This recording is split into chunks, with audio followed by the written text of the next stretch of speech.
नमस्कार, खबरें खेती में आपका स्वागत है। मैं हूं रूपम। आज क्या है खास कृषि के मुख्य समाचार में, आइए देखते हैं। पटना जिले में किसानों से गेहूं की खरीद शुरू। 15 जून तक किसान बेच सकते हैं गेहूं। आम के पेड़ों का प्रबंधन करने का उचित समय है यह। स्वर्ण बहदेही और सबौर मखाना एक मखाना के उन्नत प्रभेद। और अब खबर विस्तार से।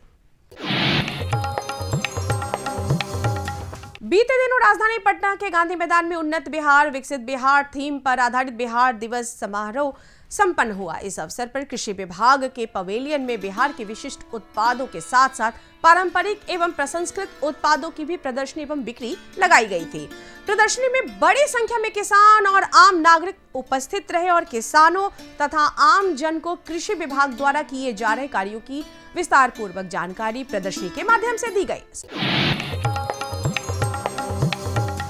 पटना जिले में इस वर्ष 4806 मीट्रिक टन गेहूं की खरीद होगी। इसके लिए पटना जिला प्रशासन 223 क्रय केंद्र बनाए हैं। गेहूं खरीद पैक्स और व्यापार मंडलों में 1 अप्रैल से शुरू हो चुकी है और किसान भाई 15 जून तक गेहूं बिक्री कर सकते हैं। गेहूं का न्यूनतम मूल्य 2425 रुपए प्रति क्विंटल रखा गया है।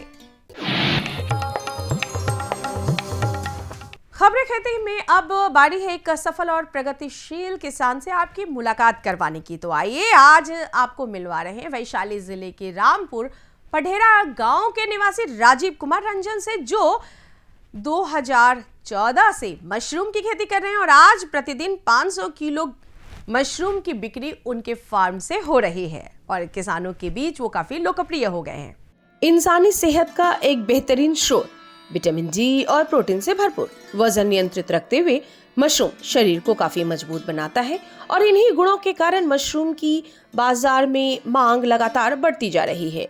राजीव रंजन ने मशरूम के भविष्य को देखते हुए लगभग 45 लाख रुपए की लागत से मशरूम फार्मिंग की शुरुआत की। 20 लाख रुपए इन्हें बैंक ने लोन दिया और बागवानी मिशन पटना से 10 लाख रुपए सब्सिडी लेकर इन्होंने सिर्फ 2 कमरे में मशरूम की खेती शुरू की। आज ये 6 कमरे में मशरूम फार्मिंग कर रहे हैं और आज इनका मशरूम फार्म प्रतिदिन 500 किलोग्राम मशरूम सप्लाई कर रहा है। राजीव रंजन की सफलता अन्य किसानों के लिए प्रेरणादायक इस मायने में है कि सरकारी योजनाओं का लाभ अगर किसान उठाए तो वे खेती किसानी में भी काफी ज्यादा तरक्की कर सकते हैं। किसान भाइयों, अभी आम के पेड़ों में मंजर आ रहे होंगे। मंजर टिकोले बनते हैं और टिकोले आम के फल के रूप में विकसित होते हैं, इसलिए आम के पेड़ों का प्रबंधन करने का काफी उचित समय है यह। अनुशंसित कीटनाशकों का नियत मात्रा में आम के पौधों पर छिड़काव करने से आप आम के फसल को मधु और दहिया जैसे कीटों के प्रकोप से बचा सकते हैं। कृषि वैज्ञानिक बता रहे हैं कि आम और लीची के पेड़ों में काफी अच्छे मंजर आए हैं, लेकिन लगातार तापमान में वृद्धि होने के कारण मंजर की झड़ने की आशंका भी काफी बढ़ गई है। इसके बचाव के लिए किसान भाइयों को अपने बागान में नमी बरकरार रखने की आवश्यकता है। किसान भाइयों, बागीचों में नमी रखकर अपने मंजर को आसानी से बचा सकते हैं। मधुआ कीटों की वजह से भी पेड़ों में मंजर झड़ने लगते हैं। इसके लिए मंजर आने के 15 दिन पहले थाइमेथोक्जोम 2 ग्राम प्रति लीटर पानी में घोल बनाकर किसान भाई छिड़काव अपने पेड़ों पर कर दें। मंजर रहने के दौरान किसी कीटनाशक का छिड़काव करने की आवश्यकता नहीं होती है। फिर मंजर से टिकोले आने तक किसान भाई नीम तेल का छिड़काव कर सकते हैं।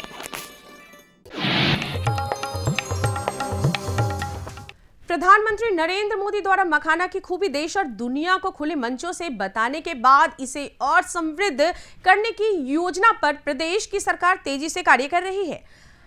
इनमें से मखाना का क्षेत्र विस्तार, मखाना को स्टोर के लिए गोदाम बनाने की योजना बनाई गई है। मखाना उत्पादक किसानों के बीच बीज वितरण करने के साथ ही मखाना की उन्नत प्रजाति विकसित करने का भी प्रयास लगातार जारी है। फिलहाल राष्ट्रीय मखाना अनुसंधान केंद्र दरभंगा द्वारा विकसित प्रजाति स्वर्ण वैदेही और सबौर मखाना एक सब मखाना के उन्नत प्रभेद है। किसान बेहतर उत्पादन के लिए इन मखाना के प्रभेदों को अपनाएं। अब आइए एक नजर डालते हैं मंडी के ताजा भाव पर। वर्तमान बाजार दरों के अनुसार बिहार की विभिन्न मंडियों में आलू की बिक्री 1100 रुपए प्रति क्विंटल की दर से हो रही है। वहीं वर्तमान बाजार दरों के अनुसार बिहार के विभिन्न मंडियों में प्याज का अधिकतम मूल्य 4000 रुपए प्रति क्विंटल है, जबकि न्यूनतम मूल्य 2200 रुपए प्रति क्विंटल है। बिहार में प्याज के अलग अलग प्रकारों में औसत मूल्य 2933 रुपए प्रति क्विंटल दर्ज की गई है। और चलते चलते किसान भाइयों, आप देखिए मौसम का पूर्वानुमान और मौसम के अनुकूल कीजिए खेती। धूप की तलखी अब बढ़ती जाएगी और दिन में गर्म तेज हवाओं से लोग परेशान रहेंगे। मौसम विज्ञान केंद्र पटना के अनुसार राजधानी पटना सहित पूरे प्रदेश का अधिकतम तापमान 41 डिग्री सेल्सियस और साथ ही न्यूनतम तापमान 22 डिग्री सेल्सियस के आसपास बने रहने की संभावना है, जबकि 14 से 15 किलोमीटर प्रति घंटे की रफ्तार से गर्म हवाएं भी चलेगी। किसान भाइयों, अभी आपने देखा खबरें खेती की, जिसके माध्यम से आपने कृषि जगत में हो रही तमाम नई जानकारियां हासिल की, साथ ही साथ सफलता की नई कहानी, मंडी भाव और मौसम के विषय में भी जाना। नमस्कार, मैं किशोर जब्बी स्वागत करती हूं आप सभी का आपके अपने कार्यक्रम कृषि दर्शन में। किसान भाइयों, कार्यक्रम में आगे हम जानेंगे गर्मा सब्जियों में लगने वाले कीट कौन से हैं एवं उनका प्रबंधन कैसे किया जाए। लेकिन उससे पहले यहाँ पे रुकेंगे एक छोटे से ब्रेक के लिए। समेकित कीट प्रबंधन की एक ऐसी विधि है जिसमें उपलब्ध सारे तकनीकों का एकत्रित इस्तेमाल किया जाता है। भौतिक विधि है, कर्षण विधि है, जैविक है, यांत्रिक विधि है, रासायनिक विधि है। इन सभी विधियों का एकत्रित इस्तेमाल करके कीट प्रबंधन करना मतलब समेकित कीट प्रबंधन।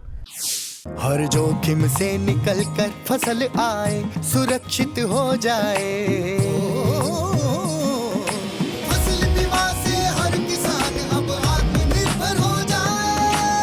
सूखा पड़े या बाढ़ आ जाए कोई डर नहीं। अब ओले पड़े या कीट पतंगे फसल खा जाए कोई फिक्र नहीं। अब कैसी भी आपदा हमारी फसल पे आ जाए, क्षति होने पर हमारे दावों का उचित भुगतान मिलता है, क्योंकि हमने लिया है प्रधानमंत्री फसल बीमा। बुआई से फसल कटाई तक हर जोखिम का दावा, न्यूनतम प्रीमियम पर अधिकतम भुगतान का वादा। योजना से हर साल जुड़ रहे हैं 5 करोड़ से ज्यादा किसान। अब आपकी है बारी। नजदीकी कृषि कार्यालय, सहकारी समिति, बैंक शाखा, अधिकृत बीमा कंपनी या जन सेवा केंद्र में स्वेच्छा से करा सकते हैं पंजीकरण। फसल बीमा पोर्टल या फसल बीमा ऐप द्वारा भी किया जा सकता है पंजीकरण। प्रधानमंत्री फसल बीमा योजना, आपकी फसलों का संपूर्ण सुरक्षा कवच। कृषि एवं किसान कल्याण मंत्रालय, भारत सरकार। ब्रेक के बाद कार्यक्रम कृषि दर्शन में आप सभी का एक बार फिर से स्वागत है। फसलों के उत्पादन एवं गुणवत्ता में कमी होने के कई कारण होते हैं, जिनमें कीटों का लगना एक प्रमुख कारण है, जो कि एक बड़ी समस्या है। किसान भाइयों, ज़रूरत है कि समय रहते आप इस समस्या से निजात पाने के लिए कीटों को पहचानें एवं उनका प्रबंधन करें। जैसा कि आप जानते हैं, अभी गर्मा सब्जियों की खेती का समय चल रहा है, तो आज हम जानेंगे गर्मा सब्जियों में लगने वाले प्रमुख कीट कौन कौन से हैं एवं उनका प्रबंधन कैसे किया जाए। तो आइए जानने के लिए मुलाकात करते हैं हमारे कृषि विशेषज्ञ डॉक्टर प्रवीण दादा साहब माने जी से। नमस्कार किसान भाइयों, स्वागत है आप सभी का कृषि दर्शन कार्यक्रम में। किसान भाइयों, अगर आपने गर्मा सब्जियों की खेती की है तो उनका प्रबंधन एवं कीटों से बचाव बेहद ही ज़रूरी है।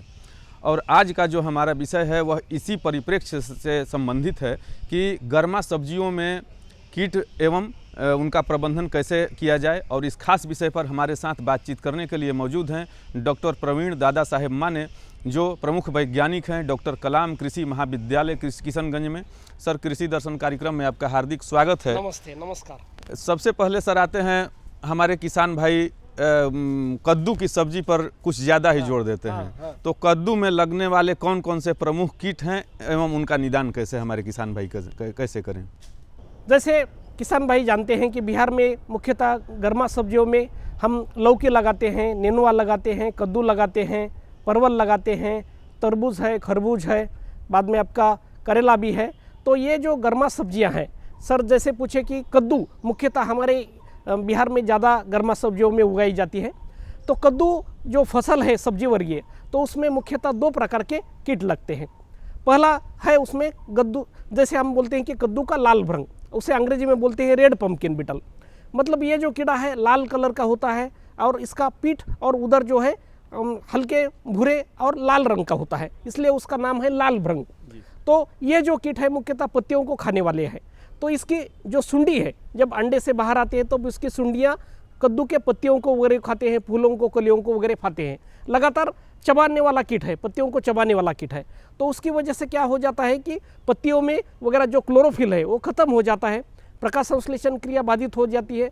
जैसे प्रकाश संश्लेषण बाधित हो गया, अनाज बनाने की प्रक्रिया बंद हो जाएगी और जो है कद्दू की बढ़वा रुक जाती है, जो फल लग जाते हैं वो भी छोटे छोटे लग जाते हैं और उत्पादन घट जाता है। तो इस कीट के नियंत्रण के लिए जैसे हमने बताया कि ये चबाने वाला कीट है, पत्तियों को खाने वाला है, तो इसके नियंत्रण के लिए स्पर्शजन्य कीटनाशक दवा किसान अपनाते हैं। जैसे फोजालोन है, क्विनोलफॉस है और अन्य स्पर्शजन्य कीटनाशक दवा जिसे हम अंग्रेजी में बोलते हैं कॉन्टैक्ट इंसेक्टिसाइड, वैसे 2 या 2.5 मिलीलीटर प्रति लीटर पानी में घोल बनाकर फसल पर छिड़काव करने से यह लाल भृंग नियंत्रित किया जा सकता है। साथ साथ ये जो कद्दू फसल हम लगाते हैं कि सुबह सुबह अगर इसके पत्तियों पे और आक्रांत भागों पे अगर हमने राख का भुरकाव कर दिया तो ये कीट अच्छी तरह से नियंत्रित होता है। साथ साथ मैलेथियन ये जो दवा है उसका 25 किलोग्राम प्रति हेक्टेयर की दर से अगर आप उसके कद्दू फसल पे छिड़काव करें, भुरकाव करें, तो मैलेथियन जो दवा है उससे वो अच्छी तरह से नियंत्रित होता है। दूसरा जो कीट है उसे हम बोलते हैं कि कद्दू की फल मक्खी। जैसे हमने आम में भी चर्चा की, आम में फल मक्खी थी, वैसे कद्दू में भी आती है फल मक्खी कि जैसा कद्दू का फसल लग जाए ये फल मक्खी उसका नुकसान करने वाला जो अवस्था है उसे बोलते हैं मैगॉट। अंडे से जब मैगॉट बाहर आता है तो पहले पत्तियों को, कलियों को, फूलों को खाएगा, बाद में ये कद्दू का जो फल है उसको छेद बना के अंदर का पूरा पल्प मतलब गुद्दा खा लेता है, जिसकी वजह से ये कद्दू का फल जो है सड़ जाता है, गिर जाता है और फसल बर्बाद हो जाती है। तो इसके नियंत्रण के लिए मुख्यतः किसानों ने कर्षण विधि अपनाना चाहिए। कर्षण विधि आप जानते हैं कि खेत की ग्रीष्मकालीन गहरी जुताई करना है, खेत को खरपतवार से मुक्त रखना है, खेत में बर्ड पर्चर की व्यवस्था करना है। साथ साथ ये जो फल मक्खी है उसको नियंत्रित करने के लिए फल मक्खी ट्रैप्स, जैसे मैंने आम में बताए हैं वैसे फल मक्खी ट्रैप्स सब्जियों में भी लगाए जाते हैं कद्दू जैसे। तो उसमें अगर फल मक्खी ट्रैप्स किसान लगाना चाहते हैं तो प्रति एकड़ 4 अथवा प्रति हेक्टर 10 फल मक्खी ट्रैप्स लगाना चाहिए, ताकि ये कद्दू को खाने वाली जो है फल मक्खी अच्छी तरह से नियंत्रित कर सकती है। साथ साथ जो नुकसान किए हुए गिरे हुए फल हैं, जो सड़े हुए फल हैं, उनको आक्रांत फलों को इकट्ठा करके नष्ट करना चाहिए, ताकि जो हेल्दी फल है, अच्छे फल है, उनको नुकसान न पहुँचे। साथ साथ जो अन्य कीटनाशक दवा हैं उनका भी छिड़काव कर, स्पर्शजन्य कीटनाशक दवा लाल भृंग की तरह इसको भी स्पर्शजन्य कीटनाशक दवाओं का छिड़काव करके आप उसे नियंत्रित कर सकते हैं। ऐसे कद्दू में लगने वाले मुख्यतः लाल भृंग और फल मक्खी को आप अच्छी तरह से नियंत्रित कर सकते हैं। इसी क्रम में हम चर्चा करेंगे पाचन के लिए बहुत ही सुपाच्य एवं मुफीद सब्जी जिसे हम परवल के नाम से जानते हैं और बिहार के उत्तरी हिस्से में ये प्रचुर मात्रा में इसे उगाया जाता है। तो परवल में लगने वाले कौन से ऐसे कीट हैं एवं उनका प्रबंधन कैसे किया जाए सर? तो परवल एक बिहार की बहुत महत्वपूर्ण सब्जी है और सबसे ज़्यादा जो लोग हैं कि परवल को बहुत प्रेफरेंस देते हैं, प्राधान्य होता है सब्जियों में। तो ये गर्मा सब्जियों में परवल मुख्यतः है बिहार में। तो इसमें भी जो है कि जैसे हमने कद्दू में बताया वैसे लाल भृंग, इसके उसे बोलते हैं रेड बीटल, लाल कलर का भूंगा आता है, भृंग आता है, वो भी परवल के फसल को नुकसान करता है। जैसे आप जानते हैं कि गर्मा सब्जियों के, मैंने पहले बताया कि गर्मा सब्जियों में कौन से आते हैं कि परवल आता है, कद्दू आता है, नेनुआ है, लौकी है, इन सब में लगभग वही कीट आता है। 4 जो सब्जियां हैं गर्मा सब्जियां, लौकी, नेनुआ, बाद में आपका कद्दू, परवल, इसमें लगभग वही कीट आते हैं। जैसे लाल भूंगा है, लाल भृंग है, तो वो क्या करता है कि जैसे मैंने कद्दू में भी बताया कि इसके जो वयस्क कीट है ये पहले पत्तियों को खाएंगे, कलियों को खाएंगे, फूलों को खाएंगे, जिसकी वजह से जो है कि क्लोरोफिल समाप्त हो जाएगा, प्रकाश संश्लेषण बाधित हो जाएगा, उत्पादन घट जाएगा और जो कुछ परवल के फल लग जाएंगे छोटे लग जाएंगे और उत्पादन घट जाएगा। तो इसके नियंत्रण के लिए जैसे रासायनिक दवाओं का छिड़काव किया जाता है। जैसे मैंने बताया कि मैलेथियन 50 cc है, 2 अथवा 2.5 मिलीलीटर प्रति लीटर पानी में घोल बनाकर फसल पर छिड़काव किए तो परवल में लगने वाला ये लाल कलर का जो भृंग है, रेड बीटल, लाल कलर का भूंगा, अच्छी तरह से नियंत्रित कर सकते हैं।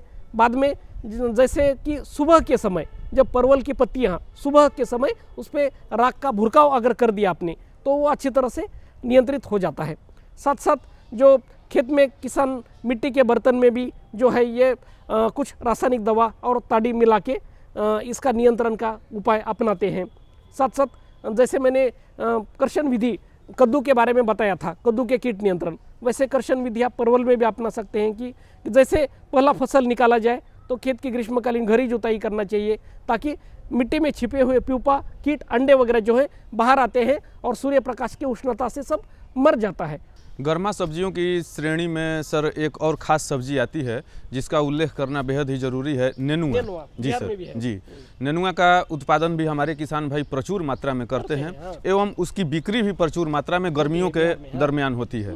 तो ऐसे में नेनुआ में कौन कौन से ऐसे कीट हैं जो फसल को प्रभावित करते हैं एवं उनका प्रबंधन हमारे किसान भाई किस तरह से करें? नेनुआ, लौकी, ये जो गर्मा सब्जियां हैं बिहार में प्रचुर मात्रा में उगाई जाती है, उत्पादन की जाती है और मुख्यतः हमारे लोगों का जो सब्जियों में प्रेफरेंस है गर्मी सब्जियों में, तो उसमें सबसे ज़्यादा हम नेनुआ, लौकी को वगैरह प्राधान्य देते हैं, ज़्यादा जो है लोगों की मांग रहता है। तो जैसे हमने बताया कि एक ही ग्रुप के ये लगभग सभी गर्मा सब्जियां हैं। जैसे हमने बताया कि कद्दू और करेला, बाद में आपका परवल, इसमें जो लगने वाले कीट है वही मुख्यतः नेनुआ और लौकी ही है।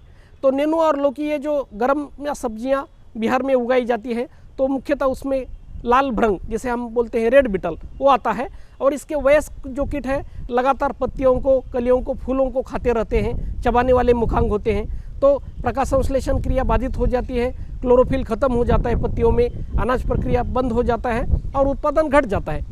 तो इसके नियंत्रण के लिए स्पर्शजन्य कीटनाशक दवा जैसे फोजालोन है, क्यूलॉनफॉस है, 2 अथवा 2.5 मिलीलीटर प्रति लीटर पानी में घोल बनाकर फसल पर छिड़काव करना चाहिए। अगर फल मक्खी का प्रकोप हो जाता है नेनुआ और लौकी में तो फल मक्खी ट्रैप्स जैसे मैंने बताया कि 4 प्रति एकड़ अथवा 10 प्रति हेक्टर लगाकर छिड़काव कर सकते हैं। जैसे खेत में मिट्टी के बर्तन हैं तो उसमें 2 बूंद कीटनाशी और ताड़ी मिलाकर रखना चाहिए। फल मक्खी एवं अन्य कीड़े उस कीटनाशी के संपर्क में आते हैं तो मर जाते हैं। इस प्रकार हम नियंत्रित कर सकते हैं। बहुत ही अच्छी और महत्वपूर्ण जानकारी सर। और संक्षेप में ये भी हम जानना चाहेंगे कि अब आ जाते हैं समेकित कीट प्रबंधन पे कि उसका प्रबंधन हमारे किसान भाई कैसे करें ताकि वो अगर कोई भी सब्जी लगाए हैं, किसी चीज़ की भी खेती किए हैं तो उनका कीटों से प्रकोप और उसका निदान दोनों एक साथ हो जाए। किसानों के लिए ये बहुत अच्छी सलाह है कि समेकित कीट प्रबंधन अपनाना चाहिए। जैसे गर्मा सब्जियां बहुत है, जैसे हमने बताया कि नेनुआ है, लौकी है, तरबूज है, खरबूज है, परवल है, करेला है, तो इन सभी, कद्दू है, इन सभी गर्मा सब्जियों में जो अभी मार्च, अप्रैल, मई के लिए ज़रूरी है तो उसमें किसानों ने, कृषि वैज्ञानिकों ने समेकित कीट प्रबंधन अपनाना चाहिए। जैसे आप जानते हैं कि समेकित कीट प्रबंधन की एक ऐसी विधि है जिसमें उपलब्ध सारे तकनीकों का एकत्रित इस्तेमाल किया जाता है। भौतिक विधि है, कर्षण विधि है, जैविक है, यांत्रिक विधि है, रासायनिक विधि है, इन सभी विधियों का एकत्रित इस्तेमाल करके कीट प्रबंधन करना मतलब समेकित कीट प्रबंधन। इसमें लागत कम है और आमदनी ज़्यादा है, मतलब खर्चा कम है और उत्पादन ज़्यादा है। रासायनिक दवाओं का छिड़काव किया जाता है लेकिन कम से कम, लेकिन जो रासायनिक दवाओं के दुष्परिणाम है जैसे प्रदूषण हो रहा है, हवा का प्रदूषण, पानी का प्रदूषण, मिट्टी का प्रदूषण, अनावश्यक खर्च में वृद्धि, बाद में कीटों में प्रतिरोधक क्षमता का पैदा होना, परजीवी परभक्षी कीट, फफूंद, मधुमक्खी नष्ट होना, ये जो रासायनिक दवाओं के दुष्परिणाम है ये दूर करने के लिए और कम खर्चे में ज़्यादा अनाज उत्पादन, सब्जी उत्पादन करने के लिए किसानों ने एवं कृषि वैज्ञानिकों ने समेकित कीट प्रबंधन अपनाने पर जोर देना चाहिए।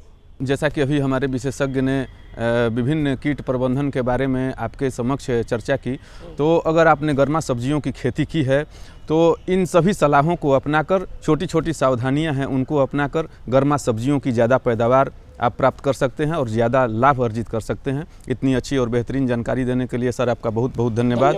और किसान भाइयों, मिलते हैं कृषि दर्शन कार्यक्रम के अगले भाग में एक नई जानकारी और एक नए विशेषज्ञ के साथ। तब तक हमें और हमारी पूरी टीम को दीजिए इजाज़त। नमस्कार। तो किसान भाइयों, अभी आपने विस्तार से जाना कि गर्मा सब्जियों के कीट कौन से हैं, उनका प्रबंधन कैसे किया जाए। इसी के साथ बढ़ेंगे कार्यक्रम के अगले भाग में। किसानों को आर्थिक दृष्टि से मजबूत करने के लिए एवं कृषि की उन्नति के लिए हमारी केंद्र सरकार ने कृषि के क्षेत्र में कई योजनाएं बनाई हैं। हमारी ये कोशिश होती है कि इस कार्यक्रम के माध्यम से उन योजनाओं को आप तक पहुंचाएं, आपको जागरूक करें। तो आइए जानते हैं उन्हीं योजनाओं में से एक योजना के विषय में इस शॉर्ट वीडियो फिल्म के माध्यम से। ये है नया बदलता भारत, जहां कृषि को मिल रही है तकनीक की ताकत। आज युवा किसानों की आधुनिक दृष्टिकोण और नवाचार कृषि में नई उम्मीदें जगा रहे हैं। आधुनिक कृषि की ये नई तस्वीर खेती को प्रभावशाली और सुसंगत व्यवसाय बना रही है। कृषि के पुराने तरीकों से कीट, रोग और मौसम में उतार चढ़ाव जैसी समस्याओं का समाधान संभव नहीं है। इस बात को समझते हुए माननीय प्रधानमंत्री श्री नरेंद्र मोदी जी ने कृषि को भी धीरे धीरे हाईटेक बनाने की पहल की है। ड्रोन टेक्नोलॉजी हमारे कृषि सेक्टर को दूसरे लेवल पर ले जाने वाली है। किस जमीन पर कितनी और कौन सी खाद डालनी है, मिट्टी में किस चीज की कमी है, कितनी सिंचाई करनी है, ये भी हमारे यहाँ अंदाजे से होता रहा है। ये कम पैदावार और फसल बर्बाद होने का बड़ा कारण रहा है। लेकिन स्मार्ट टेक्नोलॉजी आधारित ड्रोन यहां भी बहुत काम आ सकते हैं। प्रधानमंत्री जी के दूरदर्शी नेतृत्व में केंद्रीय कृषि एवं किसान कल्याण मंत्रालय बड़ी तेजी से किसानों को टेक्नोलॉजी से जोड़ रही है। सरकार कृषि कार्यों के लिए ड्रोन के उपयोग को प्रोत्साहित कर रही है। किसान ड्रोन कृषि उद्योग में क्रांति ला रहा है। यह तकनीक भारतीय कृषि समुदाय का भविष्य है।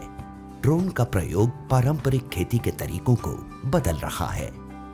ड्रोन एक आधुनिक तकनीक एक नई आई है, जिससे हमें उससे बहुत फ़ायदा हो रहा है। जो दवाई डाल देते हैं, ड्रोन में उड़ के स्प्रे करती है जैसे, और दवाई भी छिड़कती है, हमें बचाव होता है, शरीर का बचाव होता है, उससे बहुत सारे फ़ायदे हैं। पहले हम स्प्रे करते थे मशीन में 100 लीटर पानी 200 लीटर पानी में 1 किलो की स्प्रे होती थी। अब उसमें 10 लीटर पानी में 1 किलो की स्प्रे होती है। अत्याधुनिक तकनीक, हाई रेजोल्यूशन कैमरों और उन्नत सेंसर्स से लैस किसान ड्रोन भारतीय कृषि क्षेत्र की काया पलट करने की क्षमता रखता है। कीटनाशकों और उर्वरकों का छिड़काव, हवाई निगरानी, फसल और मृदा स्वास्थ्य की निगरानी, बीजारोपण, क्षतिग्रस्त फसलों का आकलन और फसल बीमा के दावों का तेजी से निपटान के अलावा फसलों के स्वास्थ्य संबंधी रियल टाइम जानकारी दे सकता है। यह कीटों, बीमारियों और पोषक तत्वों की कमी की पहचान कर सकता है। इसकी मदद से समय रहते किसान अपनी फसलों की सुरक्षा के उपाय कर सकते हैं। इससे सबसे बड़ा फायदा है कि आप इसमें दवाई डाल के और इसको भर के छोड़ देंगे, पूरे खेत में करके वापस वहीं आ जाएगा। आप जैसे खेत में नहा धोकर गए थे वैसे के वैसे वापस आओगे।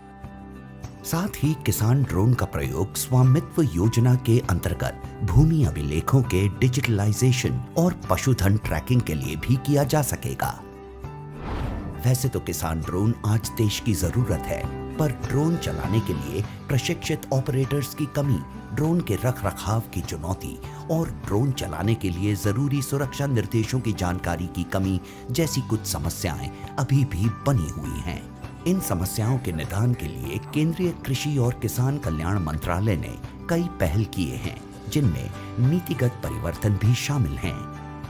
कृषि मंत्रालय द्वारा कृषि संस्थानों को 10 लाख तक का अनुदान, व्यक्तिगत किसानों की सहकारी समितियों जैसे CHC और FPO को भी ड्रोन की खरीद के लिए वित्तीय सहायता मिलती है।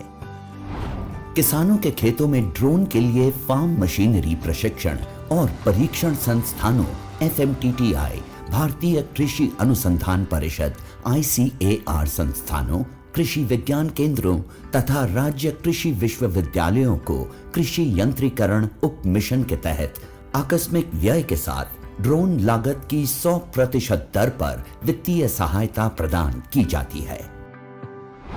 वित्तीय सहायता और अनुदान प्रदान करने के अलावा ड्रोन फैसिलिटेशन सेंटर का विकास भी किया जा रहा है। कुशल ड्रोन ऑपरेटर्स की कमी को पूरा करने के लिए प्रशिक्षण कार्यक्रम चलाए जा रहे हैं। प्रशिक्षित किसानों की DGCA द्वारा सभी जरूरी औपचारिकताएं प्रशिक्षण केंद्रों में ही पूरी कर ली जाएं, यह भी सुनिश्चित किया जा रहा है। ड्रोन प्रौद्योगिकियों के अनूठे लाभों को ध्यान में रखते हुए मंत्रालय ने ड्रोन के जरिए 10 तरह के फसलों पर कीटनाशक के छिड़काव हेतु मानव संचालन प्रक्रिया SOP जारी किए हैं। आधुनिक कृषि उद्योग एक महत्वपूर्ण मोड़ पर है। कल तक जो किसान संसाधन के अभाव में मजबूर था, वो अब तकनीक की ताकत से मजबूत हो रहा है। नए भारत की नई तस्वीर गढ़ रहा है।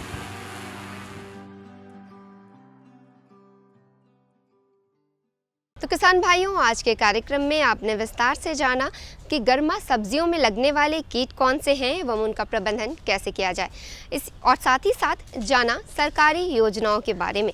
तो आज के लिए बस इतना ही, लेकिन इस वादे के साथ आपसे लेंगे विदा कि कार्यक्रम के अगले भाग में खेती बाड़ी से जुड़ी ऐसी ही और नवीन जानकारियों के साथ हम फिर से हाजिर होंगे। तब तक के लिए मुझे और हमारी कृषि दर्शन की पूरी टीम को दीजिए इजाज़त। नमस्कार। हमारा पता है कृषि दर्शन, कमरा नंबर 203, द्वारा केंद्र निदेशक, दूरदर्शन केंद्र पटना, फ्रेजर रोड, पटना।